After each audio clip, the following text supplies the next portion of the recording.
Now Excel में किस तरह से कार्य प्रारंभ किया जाएगा उसको अपन देखते हैं। आप एक्सेल का जो भी प्रोग्राम है उसको आप through start programs MS office और MS एक्सेल इस तरह से खोल सकते हैं। अदरवाइज आपकी स्क्रीन के ऊपर अगर आइकन बना हुआ है MS एक्सेल का तो उस पर आप जाके 2 बार क्लिक करें वो आपका विंडो ओपन हो जाएगा। जो आपका विंडो ओपन होता है एक्सेल का वो विंडो इस तरह से दिखाई देता है। इसमें काफ़ी चीज़ें जो अपन ने वर्ड में डिस्कस करी थी उसी तरह से ऊपर रिबन होता है आपका और उससे रिलेटेड शॉर्टकट्स और ये सारी चीज़ अवेलेबल रहती है। मेन जो स्क्रीन में चेंजेस आते हैं कि आप जब वर्ड में काम करते हैं तो उसमें एक आपको ब्लैंक डॉक्यूमेंट एक ब्लैंक पेज मिलता है। इसमें आपको कार्य करने हेतु वर्कशीट्स मिलती हैं। शीट 1, शीट 2, शीट 3 इस तरह से वर्कशीट्स अवेलेबल होती हैं। हर वर्कशीट के अंदर आपके कॉलम्स और रोज डिफाइन होते हैं, जैसे A B C D E F G H ये तो हो गए सारे आपके कॉलम्स और 1 2 3 4 5 6 7 ये सारी आपकी हो गई है रोज। जहाँ पर रो और कॉलम एक दूसरे को काटते हैं उस पार्ट को अपन सेल कहते हैं। This is your cell. ये आपका क्या हो गया? सेल हो गया और इस सेल में ही अपन सारा काम करते हैं। नाउ अब अपन बात करते हैं एक्सेल के अंदर और क्या क्या चीज़ें रहती हैं। आगे इसी में चलेंगे अपन।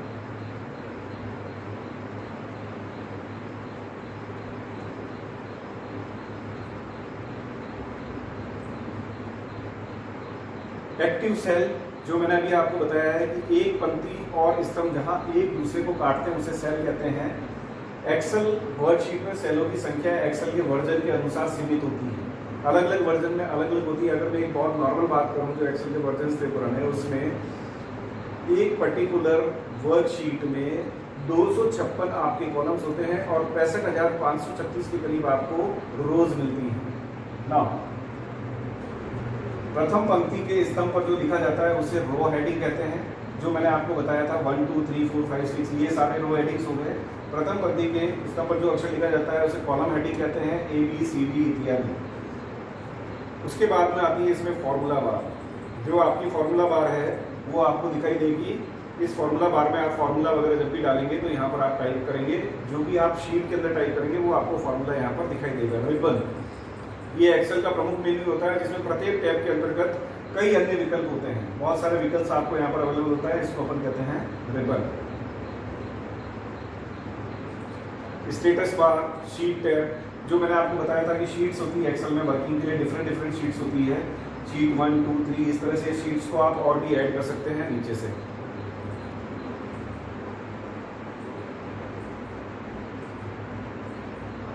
सिमिलर फाइल मेन्यू जैसा अपन ने वर्ड में देखा था उसी तरह से है। आपको जब भी फाइल मेन्यू पे क्लिक करेंगे तो वर्कबुक का निर्माण करना है। देखिए एक्सेल में जो भी काम किया जाता है उसको अपन वर्कबुक कहते हैं और वर्कबुक के अंदर आपकी डिफरेंट वर्कशीट्स होती हैं।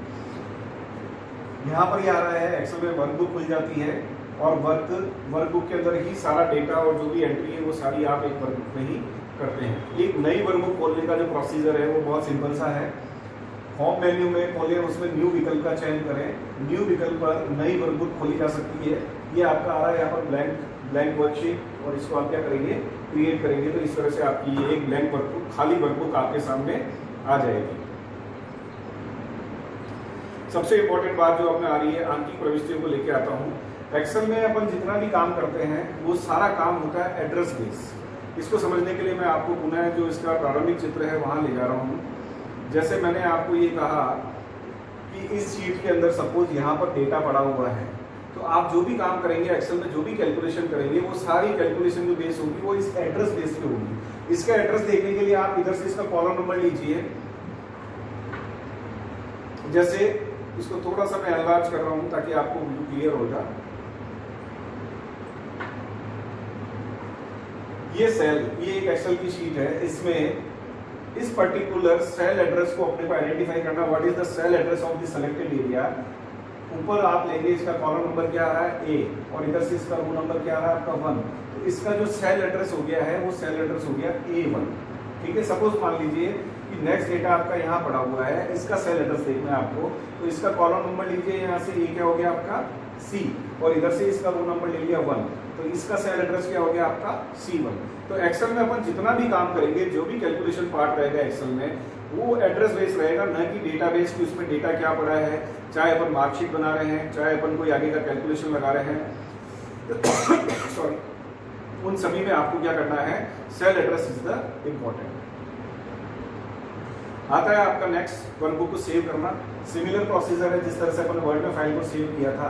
होम मेन्यू में जाके आप सेव पे क्लिक करेंगे तो ये बॉक्स खुलेगा, आप यहाँ पर उसमें जो भी फाइल का नाम देना है वो यहाँ डालेंगे और सेव पे क्लिक करेंगे।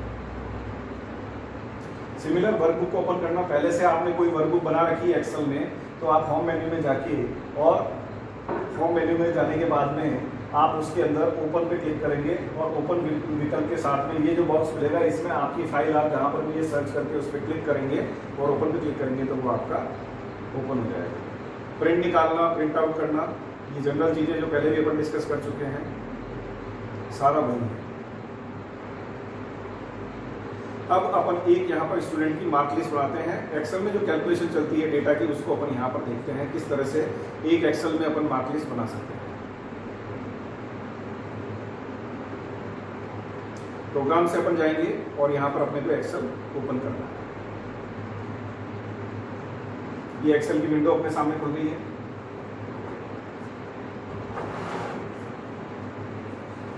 नाउ सबसे पहले जैसे मैं ये चाह रहा हूँ कि मैं एक क्लास के 10 स्टूडेंट की मार्क लिस्ट यहाँ पर प्रिपेयर करना चाह रहा हूँ। नाउ अब अपन सबसे पहले एक यूनिक नंबर ले रहे हैं जिसको मैंने कह दिया रोल नंबर। फिर मैंने डाला स्टूडेंट का नेम, फिर मैंने डाला उसका सब्जेक्ट 1, सब्जेक्ट 2, सब्जेक्ट 3 और इसकी अपन करेंगे टोटल। और यहाँ पर निकालेंगे उसके परसेंटेज एंड यहाँ पर मैंने किया है ग्रेड। रोल नंबर डाले आपने सबसे पहले, तो रोल नंबर जैसे मैंने डाला 101, 102। अब सपोज मान लिया है तो 10 स्टूडेंट ही, लेकिन मैं ये मानता हूँ कि कहीं पे पूरी शीट है जिसमें सपोज 500 स्टूडेंट है तो बार बार अपने को इस तरह की नंबरिंग डालने की जरूरत नहीं है। एक्सेल में एक फैसिलिटी प्रोवाइड की गई है आपको, आप उस सेल को सेलेक्ट कर लीजिए तो आप अपना जो ये पॉइंटर है इस पॉइंटर को 101 वाला जो निशान है वहाँ पे आएंगे, वहाँ से आप ड्रैग करेंगे नीचे 102 तक आ गए, दोनों सेलेक्ट हो गए। ये सिलेक्शन हो गया आपका। सिलेक्शन होने के बाद अभी जो प्लस का साइन है वो आपको व्हाइट दिख रहा है, इसको जैसे ही आप कॉर्नर पे लाएंगे ब्लैक हो जाएगा। ये ब्लैक होते ही आप इसको प्रेस करेंगे तो ऑटोमेटिकली आपके जो नंबर्स है वो इंक्रीज होते हुए आपके पास में आ जाएंगे। नेम आप डिफरेंट जो भी चाहे वो डाल सकते हैं।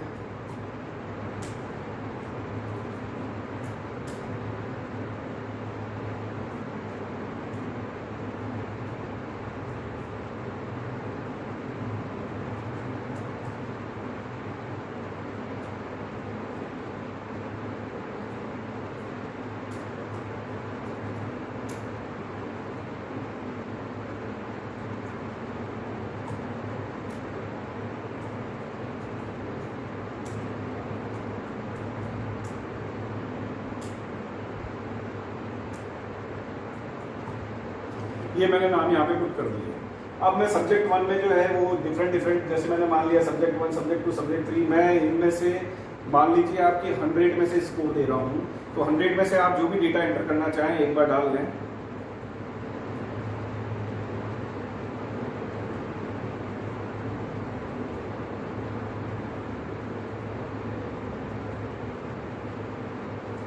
ये अपन ने डिफरेंट सब्जेक्ट्स, एक सब्जेक्ट के डिफरेंट स्टूडेंट्स के मार्क्स डाले हैं।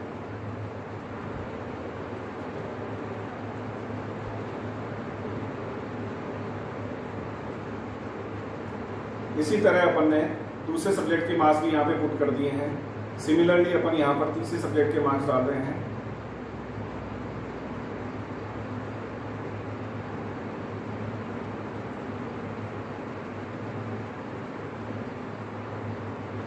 तीनों सब्जेक्ट के आउट ऑफ 100 मैंने मार्क्स यहाँ पर पुट कर दिए।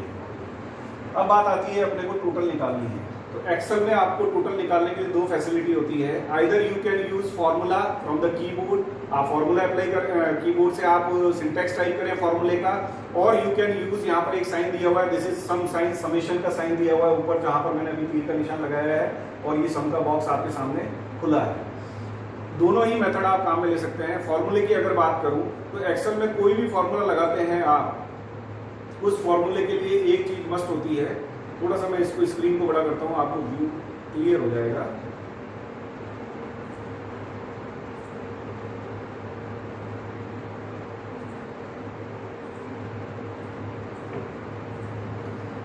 अब मुझे टोटल करना है, तो सबसे पहले आपको लगाना पड़ेगा बराबर का साइन। एक्सेल में कोई भी कैलकुलेशन होती है, मैं आपको पहले भी कह चुका हूँ कि जो भी कैलकुलेशन होगी डेटाबेस में होगी, एड्रेस बेस होगी।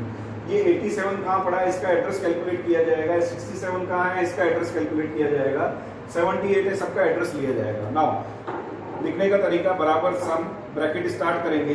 ब्रैकेट में आप रेंज देंगे कहाँ से कहाँ तक जोड़ना है। तो मुझे जोड़ना है सब्जेक्ट 1 जो कि अजय नाम का लड़का है और वो दो नंबर की रूम में पड़ा हुआ है, उसका अपने को सब्जेक्ट 1 से लेके सब्जेक्ट 3 तक मुझे इसको जोड़ना है। सबसे पहले सब्जेक्ट 1 का सेल एड्रेस देखने के लिए इसका कॉलम नंबर लिया, दिस इज सी, इधर से इसका रो नंबर लिया, ये क्या हो गया आपका 2। सिमिलरली लास्ट जो अपना है 78 वो पड़ा हुआ है ई और इधर से इसका रो नंबर लिया 2, तो अपने को C2 से E2 तक जोड़ना है। तो लिखने का तरीका C2 अनुपात का साइन लगाएंगे, E2 bracket close and enter. ये इसकी आउट ऑफ 300 में से जो टोटल है वो अपने सामने आ गई है। अब बार बार अपने को इस फॉर्मूले को लगाने की जरूरत नहीं है। एक्सेल में एक फैसिलिटी है, you can copy the formula, automatically वो सारी टोटल आपकी निकाल के देगा। तो वही सिमिलर जो अपन ने इधर नंबर्स को खींचने के लिए किया था, रोल नंबर को 101 102 को आप सिमिलर यहाँ करेंगे। प्लस के साइन जो भी व्हाइट आ रहा है उसको बिल्कुल कोने पे लाएंगे, जैसे ही वो ब्लैक हो जाएगा माउस का लेफ्ट बटन दबाएं और उसको ट्रेस करें। ये आपके सभी की टोटल निकल के आ गई। इसी तरह आगे बढ़ते हैं अपन। अब अपने को निकालना है परसेंटेज। परसेंटेज का जो फॉर्मूला होता है सिंपल, प्राप्तांक, आपको जो नंबर प्राप्त हुए इनटू 100 बटा पूर्णांक। तो यहाँ जो प्राप्तांक है आपके, यहाँ जो प्राप्तांक पड़े हुए हैं वो पड़े हुए हैं किस पे, उसका सेल एड्रेस देखिएगा 232 है, ये किस पे पड़ा हुआ है, इधर से कॉलम नंबर लिया F और इधर से रो नंबर लिया अपन ने 2। तो इसका जो सेल एड्रेस हो गया वो सेल एड्रेस हो गया F2। तो यहाँ पर आप लगाएंगे बराबर F2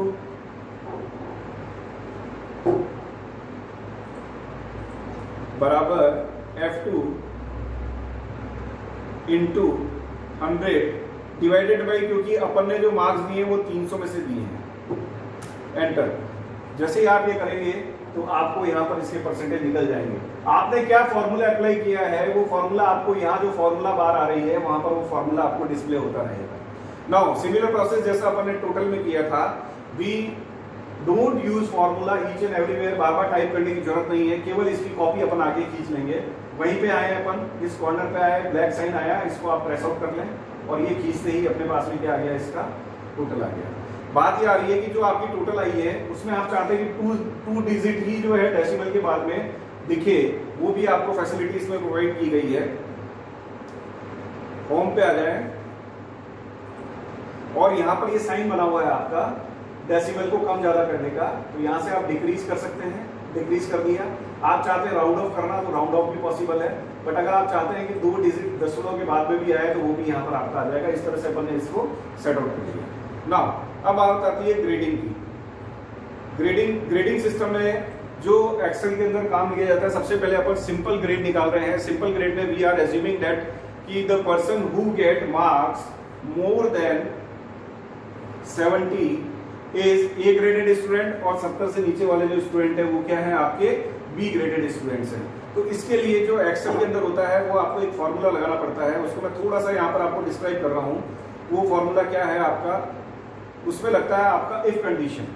इफ कंडीशन में जो चीज मैं यहाँ आपको बता रहा हूँ उससे आपको ग्रेडिंग का एक पूरा आइडिया लग जाएगा कि अपन किस तरह से उसको सेट आउट कर सकते हैं।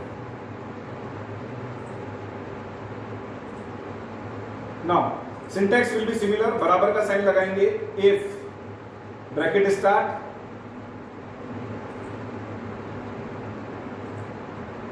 ब्रैकेट स्टार्ट होने के बाद में यहां पर आती है कंडीशन। कंडीशन के जस्ट बाद वाला पार्ट होता है डबल कोट्स में होता है, इट इज ट्रू पार्ट, और इसके पास वाला पार्ट होता है फॉल्स एंड ब्रैकेट क्लोज।